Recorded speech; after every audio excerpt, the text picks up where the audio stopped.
দূর আসি লিখেছেন সুয়ার আফা। পর্ব সংখ্যা 17। একজন কথা দিয়েছে তাই বলে এই না যে তাকে ওখানে আগেই আসতে হবে।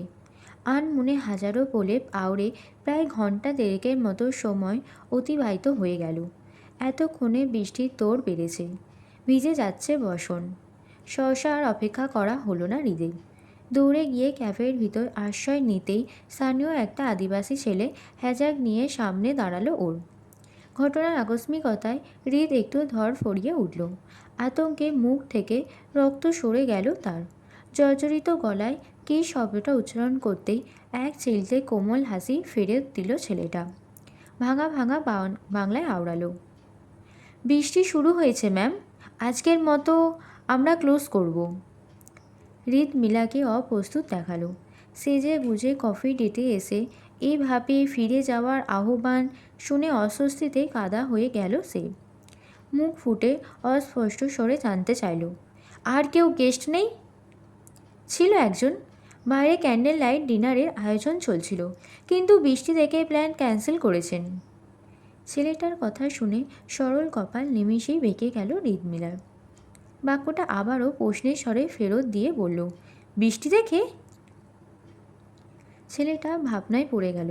কিছুটা সময় দাঁত দিয়ে অধর কামড়ে ধরে থেমে থেমে বলল, আসলে ম্যাম, বৃষ্টির সময় জায়গাটা কর্দমাক্ত হয়ে থাকে, তাই ওই সময় বুকিংগুলো আপনা আপনি ক্যান্সেল হয়ে যায়। আপনি যখন এসেছেন ও সারটাও সেই সময় খুব তাড়াহুড়ো করে বিল পেমেন্ট করে চলে গেলেন, তাই ভাবলাম হয়তো বৃষ্টির কারণে উনি এমনটা করেছেন। বিপরীতে তপ্ত একটা নিঃশ্বাস ছাড়ল হৃদমিলা। যে মানুষটা গোটা বান্দরবান তন্ন তন্ন করে এই প্রত্যন্ত লামাহ গ্রামে এসে ওকে খুঁজে বের করেছে, সেই কিনা সামান্য বৃষ্টির কারণে এইভাবে তাড়া দেখিয়ে চলে যাবে? ব্যাপারটা অবিশ্বাস্য ঠেকল হৃদের নিকট। ফলস্বরূপ কৌতূহল নিয়ে জানতে চাইল, আচ্ছা, আয়োজনটা কোথায় হচ্ছিল? সময় নষ্ট করল না ছেলেটা। হাতের ইশারায় পিছনে ছাদ খোলা ডেকটাকে দেখিয়ে বলল, ওই তো ওখানটায়। তক্ষুনি বৃষ্টি মাথায় নিয়ে সেদিকে হাঁটা হলো হৃদমিলা। পিছন থেকে ছেলেটা জিজ্ঞেস করল, আপনি তো ভিজে যাচ্ছেন ম্যাম, আমি ছাতাটা নিয়ে আসবো? হৃদমিলা হাতের ইশারায় থামিয়ে দিল ওকে। ততপর নিভৃত পদচারণে এগিয়ে গিয়ে দাঁড়ালো ওই সাজিয়ে রাখা টেবিলটার কাছে। পাহাড়ি সব রং বেরঙের ফুল, শুভ্র নেটের পর্দা আর সুগন্ধি মোমবাতি দিয়ে সাজানো টেবিলটা এখন জলে ভিজে চুপচুপ করছে। সেই চুপচুপে জলের গায়ে আলতো করে স্পর্শ করল হৃদমিলা। সঙ্গে সঙ্গে মুক্তদানার মতো ঝরঝরিয়ে পড়ল কিছু জলের ফোঁটা। তখনই হৃদের চোখ গিয়ে আটকালো প্লেটের ভাঁজে গুজে রাখা একটা সাদা রঙের রুমালের ওপর। কালো মার্কার দিয়ে কিছু একটা লেখা আছে সেখানে। আলো আঁধারের মাঝে কোনো কিছুই স্পষ্ট নয়। সহসা সন্নিগ্ধ চিত্রে রুমালটাকে হাতে তুলে নিল হৃদমিলা। পাট করা ভাঁজগুলো খুলে চোখের সামনে তুলে ধরতেই হ্যাজাকের ক্ষীণ আলোয় চোখের সামনে ভেসে উঠল গুটিকত লেপ্টে যাওয়া ইংরাজি অক্ষর। সেখানটাতে লেখা ছিল, আই অ্যাম ইন আর রাস, প্লিজ কল মি।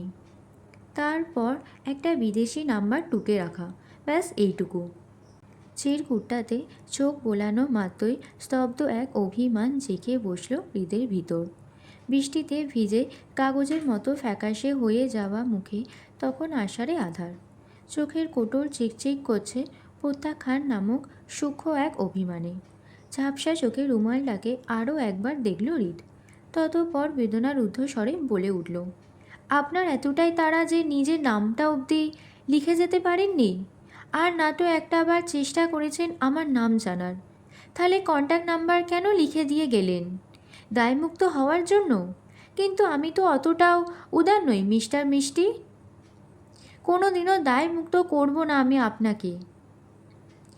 আপনার আর আমার ক্ষণিকের সাক্ষাৎ এখানেই সমাপ্ত, আলভিদা। বলেই অন্ধকারের মাঝে নাম্বার লেখা রুমালটাকে ছুঁড়ে ফেলল অদৃশ্য এক পাহাড়ের ঢালে। মিলানো, ইটালি। প্রায় সপ্তাহখানেক পরে ইয়াস আজ মিলানোতে ফিরছে। যেহেতু পিশিলা রোহানের সঙ্গে আগেই ফিরে এসেছে, তাই একাই ফিরেছে সে। ইয়াস যখন এয়ারপোর্ট থেকে বেরিয়ে নিজের ব্ল্যাক ল্যাম্বরগিনি নিয়ে বেরিয়ে পড়েছে তখন খুব সকাল। মাথার উপর বিস্তৃত আকাশটা অলৌকিক নীল। সূর্য এখনও তেজ ছাড়ায়নি। এক ঈষদস্যু কাঁচ পোকা সোনা বরণ রোদ্দুরে ছেয়ে আছে চারপাশ। রাস্তার ধারে ম্যাপল গাছের পাতায় পাতায় খেলছে ভোরের নরম বাতাস। স্নিগ্ধ সেই বাতাস কেটে কেটে রূপোরাঙা তকতকে রাস্তা ধরে সায় সায় করে এগিয়ে চলছে ব্ল্যাক ল্যাম্বরগিনিটা। এক হাতে স্টিয়ারিং সামলে অন্য হাতে চোখের মাঝে বড়সড় একটা চৌকো রোদ চশমা চড়ালো ইয়াস। তারপর আস্তে করে সরিয়ে দিল ট্রান্সপারেন্ট ছাদটা। অনেক দিন পরে জঞ্জাট মুক্ত রাস্তায় ড্রাইভ করতে বেশ ভালোই লাগছিল তার। গত কিছুদিন ধরে বুকের মাঝে চলতে থাকা উত্তাল ঝোড়ো হাওয়াটাও শিথিল হয়েছে খানিক। মুখে স্বীকার না করলেও পিসিলাকে মন থেকে মুছে ফেলার চেষ্টাতে এখনও সফল হতে পারেনি ইয়াস। বারবার শুধু ওই সোনালি চুলের ছলনাময়ী মেয়েটা ঘুরঘুর করতে থাকে চোখের তারায়। ইয়াস বিরক্ত হয়, মাঝে মধ্যে বকাঝকাও করে খুব। তারপর আবারও হতাশ দীর্ঘশ্বাস ছেড়ে ইচ্ছের বিরুদ্ধে গিয়ে ওই মেয়েটাকে নিজেই ভাবতে থাকে সারাক্ষণ, এই যেমন এখন ভাবছে। ভাবনার মাঝে হঠাৎ মেসেজের টুংটাং আওয়াজে সংবিদ ফিরে পেল ইয়াস। পাশের সিটে খুব অবহেলায় পড়ে আছে মোবাইলটা। ততোধিক দায়সারা হাতি সেটাকে তুলে এনে মেসেজ চেক করলো ছেলেটা।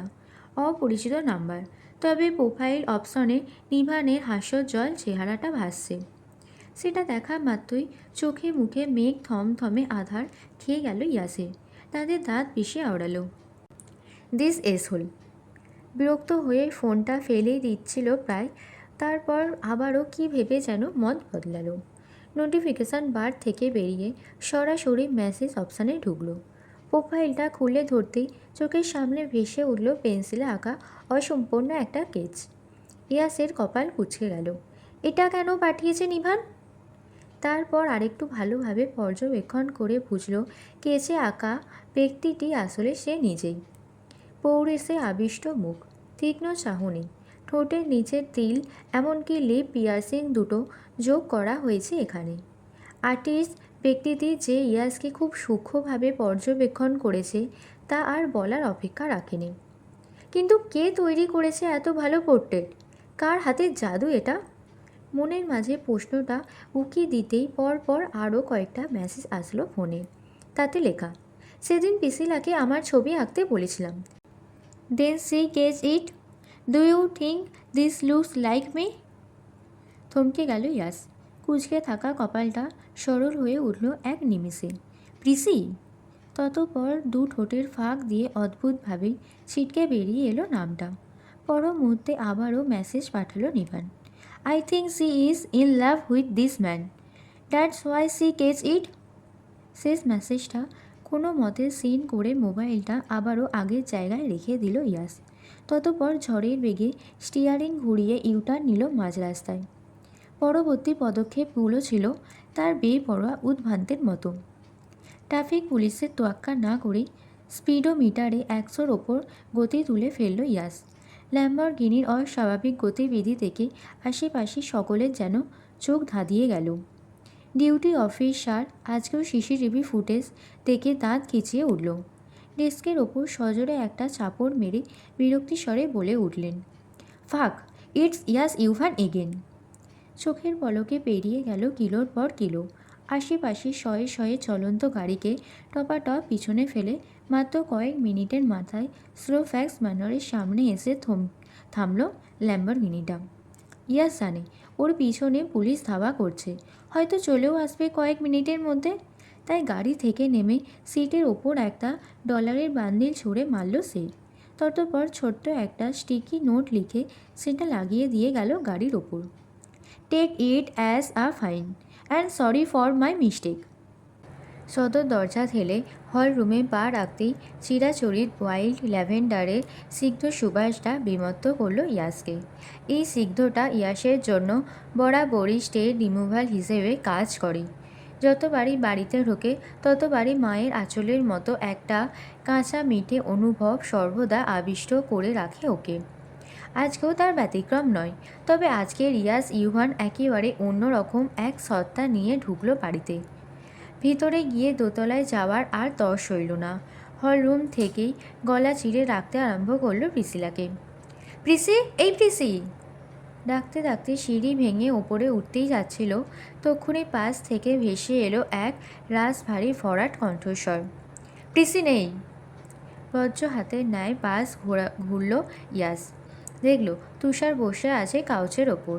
একেবারে শুটেড বুটেড হয়ে ফরমাল লুক নিয়ে বসে আছে সে। হাতে ভাঁজ ওল্টানো নিউজ পেপার। সম্ভবত রোহানের জন্য অপেক্ষা করছে সে। রোহান এলেই হয়তো অফিসের উদ্দেশ্যে বেরিয়ে পড়বে। আপাতত তুষারের উদ্দেশ্য নিয়ে কোনো রূপ মাথা ব্যথা নেই ইয়াসের। ওর মস্তিষ্কে শুধু বিঁধল একটাই বাক্য, পিসি নেই। নেই মানে? কোথায় পিসি? এবারে আস্তে ধীরে পেপারটাকে সাইডে সরিয়ে রেখে কাউচ ছেড়ে উঠে এলো তুষার। পকেটে দুহাত গুজে ইয়াসের সামনে শটান হয়ে দাঁড়িয়ে বলল, পিসি নেই মানে নেই, আর থাকলো ওর ধারের কাছে আর তোমাকে যেতে দিচ্ছি না আমি। তুষারের কথা শুনে ইয়াসের শিথিল মস্তিষ্কটা অকস্মাৎ চড়াত করে উঠল। এটাই বোধহয় প্রথমবার তুষার কোনো কিছু নিয়ে মুখের ওপর না করেছে ইয়াসকে। তাই তো অবিশ্বাস্য গলায় প্রশ্ন ছুড়ল ইয়াস, আর you insane papa? No, I am not. প্রিসি ইজ মাই লিগ্যাল ওয়াইফ। তুমি বলা আর না বলায় কিছু যায় আসে না। কণ্ঠে অনবদ্য দাপট নিয়ে কথাটা বলল ইয়াস। ততধিক জোরালো স্বরে তাকে প্রতিহত করল তুষার। খুব শীঘ্রই ডিভোর্স লেটার পেয়ে যাবে। তুষার যে খুব সিরিয়াস হয়ে কথাগুলো বলছে তা অবশেষে বুঝল ইয়াস। এতক্ষণ নির্লিপ্তে কথাগুলো বলল, এবার তার মাঝেও একটা লড়াইয়ের স্পৃহা চলে এলো। জিদি গলায় বলল, জীবনটাকে ছেলে খেলা পেয়েছ মনে হচ্ছে। যখন ইচ্ছে হবে বিয়ে দিয়ে দেবে, আবার যখন ইচ্ছে হবে ডিভোর্সও করিয়ে ফেলবে। পিসি আর আমি নিশ্চয়ই তোমার গেমিং টয় নয় পাপা। ইয়াসের কথা শুনে একটা তার ছেলের হাসি ফেরত দিল তুষার। নির্জীব আশাহত হয়ে বলল, মানুষ কাকে সবচেয়ে মূল্যবান জিনিসটা উপহার দেয় জানো তো? নিজের আত্মার কাছের মানুষটাকে। তুমি আমার সেই আত্মার কাছের মানুষটি ইয়াস। তোমাকে আমি স্নেহ করি কিনা জানি না, তবে তোমার মতো করে আমার জীবনে এতটা আগলে আমি কখনো কাউকে রাখিনি, নেভার এবার। এমনকি তোমার মাম্মাকেও না। তুমি আমার রক্ত ইয়াস, সেই রক্ত যার জন্য আমি পরিত্যক্ত এক রেল লাইনের মাঝে শুয়ে হাউ মাউ করে কেঁদেছিলাম। তুমি সেই রক্ত যার জন্য এখনও রাশিয়ার মাটিতে পা রাখলে সমস্ত শরীর থর থর করে কেঁপে ওঠে আমার, রক্তাক্ত হয়ে যায় বুকের পাঁজর। তুমি তারই অংশ, যার জন্য আজও আমি নাম পরিচয় না পাল্টে বাট ভাইয়ের তুষার জাওয়াত হয়ে বেঁচে আসি। সেই তোমাকে নিজের করে রাখার জন্য আমার আপ্রাণ প্রচেষ্টা, আমার জীবনের সবচেয়ে মূল্যবান জিনিসটা তোমাকে উপহার দেওয়া, এই প্রচেষ্টারই একটা অংশ ছিল। ভেবেছিলাম পিসি তোমার জীবনে থাকলে তুমি অত্যন্ত এক আত্মিক বন্ধনটুকু ছিন্ন করতে পারবে না কখনো। কারণ আমি জানি তুমি চলে গেলে আমি আবার হোঁচট খাবো, ঠিক আজ থেকে 2 যুগ আগের মতোই। কিন্তু আমি ভুল ছিলাম, আমার সিদ্ধান্ত ভুল ছিল। হ্যাঁ, ঠিকই শুনেছ। ফর দ্য ফার্স্ট টাইম তুষার জাওয়াত ওয়াজ রং। তুমি আমার দেওয়া উপহারটিকে অবজ্ঞা করেছো ইয়াস। অতি তুচ্ছ জিনিসের মতোই মাটিতে ছুঁড়ে ফেলেছ। কিন্তু ওটা তো একটা ফুল, ও শুধু যত্নে আর আদরেই শোভা পায়, অবহেলায় নয়। তাই খুব বেশি দেরি হওয়ার আগে আমি আমার ফুলটিকে তোমার কাছ থেকে ফিরিয়ে নিলাম। আর কখনো সে বিরক্ত করবে না তোমায়। সম্পর্কের শেষ দায়টুকু আমি খুব শীঘ্রই চুকিয়ে দেব। এখন থেকে তুমি আগের মতোই মুক্ত। Now you can do whatever you want. এক নিঃশ্বাসে কথাগুলো বলে থামল তুষার। ইয়াস তখনও প্রস্তুতিভূত হয়ে দাঁড়িয়েছিল চুপচাপ। তার মুখে বুলি নেই, কেবল চোখের তারাই ঝলঝল করছে অতি সূক্ষ্ম অপরাধবোধ। তখনই ফের বাক্য ছুড়ল তুষার। এরপর অবশ্যই আমি আমার অতি মূল্যবান ফুলকে এমন জায়গায় হস্তান্তর করব যেখানে তার জন্য যথাযথ মূল্যায়ন এবং ভালোবাসা থাকবে। এতক্ষণ ধরে তুষারের বলা কথাগুলো শুনে ইয়াসের মাঝে যে তীব্র অপরাধবোধ জেগে বসেছিল তা এবার এক নিমেষে ক্রোধে রূপান্তরিত হলো। তুষার তো জানে না তার অতীব মূল্যবান ফুলটি ইয়াসের কাছে তার চেয়েও বেশি মহামূল্যবান। পিসিলার ধারে কাছে মোটেও সহ্য করতে পারে না সে অন্য কাউকে। সেখানে তুষারের মুখে এহেন কথা শুনে মাথায় খুন চেপে বসল ইয়াসিন। ধারালো দৃষ্টি তাকালো সেই পাপার দিকে, দাঁতে দাঁত পিষে বলল, চ্যালেঞ্জ করছো? যদি চ্যালেঞ্জ ভেবে নিয়ে থাকো তবে তাই করছি। বলেই পৈশাচিক ভঙ্গিতে ঠোঁট বাঁকালো তুষার। বিপরীতে ওর মুখের ওপর খানিকটা ঝুঁকে এলো ইয়াস। চোখে চোখ রেখে চোয়ালে পেশি শক্ত করে হিস হিসিয়ে আওড়ালো, আমি বেঁচে থাকতে আমার স্ত্রীকে কে অন্যত্র হস্তান্তর করে, তার বুকের পাটা কত বড় সেটা আমিও দেখব। সে দিনের পর প্রায় 15 দিন আর কোনো খোঁজ ছিল না ইয়াসের। কোথায় যেন হারিয়ে গিয়েছিল ছেলেটা। না কোনো ফোন কল, না কোনো টেক্সট কিংবা অন্য কোনো মাধ্যম। কোনোভাবেই আর পিসিলার সঙ্গে যোগাযোগ করেনি ইয়াস।